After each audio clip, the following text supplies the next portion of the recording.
If the doors of perception were cleansed, everything will appear to man as it is, infinite.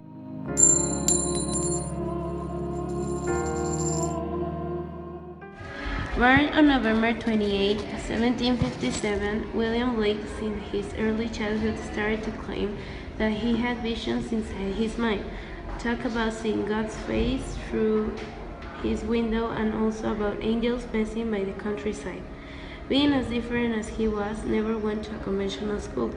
Later on, he would show interest in art, particularly on drawing. As a young man, Blake started working as the apprentice of an engraver, where he knew what he was meant to do, create his own art. At the age of 21, he started preparing his career as an artist, the same year when he was admitted to the Royal Academy of Arts. In later years, he married his loyal partner Catherine, an illiterate woman who would later become cultured and skillful so that she would help his husband with his work. As a man, Blake always represented an oddly obscure family background, one he never actually enjoyed talking about. Socially, he was horrified by the life changes provoked by the Industrial Revolution. He felt the need to show, both through art and writing, his position on behalf of childhood and slavery. Blake was angered at the new factory owners for their use of child labor, making him start his defense on behalf of the rights of the childhood in his parents, particularly on his work The Chimney Sweeper. When my mother died, I was very young, and my father sold me while yet my tongue could scarcely cry, weep, weep, weep, weep. So your chimneys I swept, and in soot I sleep. There is little Tom Dacre, who cried when his head had curled limb a lamb back was shaved, so I said, hush Tom, never mind it, for when your head's bare, you know that the soot cannot spoil your white hair. And so he was quiet, and that very night, as Tom was sleepy, he had such a night. That Samson and Sweeper, Dick, Joe, Nan, and Jack were all of them locked up in the coffins of black, and by came an angel who had a bright key, and he opened the coffins and set them all free. Then down a green fleet, leaping nothing they run, and washed in a river and shine in the sun. Then naked and white, all their backs left behind, they rise upon clouds and sport in the wine. And the angel told Tom, if he'd be a good boy, he never got for his father and never wanted joy.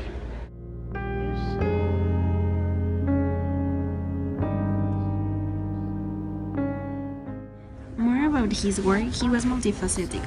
Anyone who reads his poem and texts can find out a new point of view about the world. Another powerful poem is The Tiger.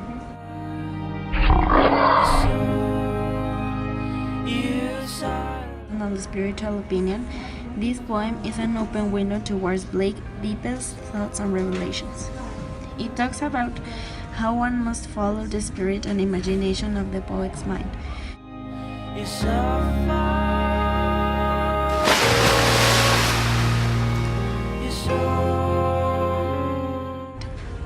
In the forest of the night, what immortal heart on eye could frame thy fearful symmetry? In what distant deeps or skies burnt the fire of thin eyes? On what wings dare he spire? What the hand there slice the fire? And what shoulder and what art could twist the sinews in the heart? And when the heart began to beat, what dread hand, what dread feet? What hammer, what the chain? In what firm race was the brain? What the anvil, what dread grasps? There in deadly terror clasped. When the stars threw down their spears and watered heaven with their tears, did he smile his work to see? Did he who made the lamp make thee? Tiger, tiger, burning bright in the forest of the night, what immortal heart on eye dare frame the fearful symmetry? Blake indeed had his romantic side, yet it can be counterposed with his perspective presented on the lamb. He addresses the poetic voice as the lamb, pure, innocent, and associated with Christ, whilst in the tiger one can see a much darker scene. Who made thee, dost thou know who made thee? Gave thee life and bid thee feed by the stream and o'er the mead, gave thee clothing of delight, softest clothing woolly bright, gave thee such a tender voice, making all the vales rejoice. Little lamb who made thee, dost thou know who made thee? Little lamb, I'll tell thee, little lamb, I'll tell thee. He is called by thy name, for he calls himself a lamb. He is meek and he is mild, he became a little child. I a child and thou a lamb. We are called by his name. Little lamb, God bless thee. Little lamb, God bless thee.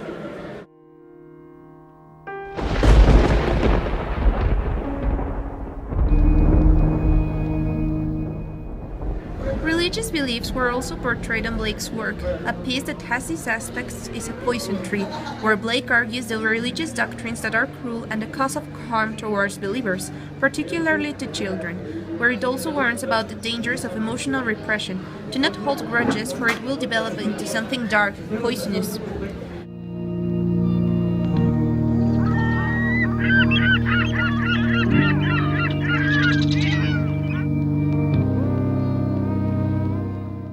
And I watered it in fears, night and morning with my tears. And I sunned it with smiles, and with soft deceitful wiles. And it grew both day and night, till it bore an apple bright. And my foe beheld it shine, and he knew that it was mine.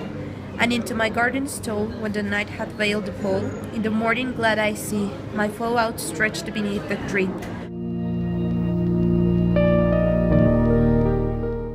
William Blake is recognized for dealing with religion, strong social issues, and about moral common beliefs. To see a world in grain of sand and heaven in a wild flower, hold infinity in the palms of your hand and eternity in an hour.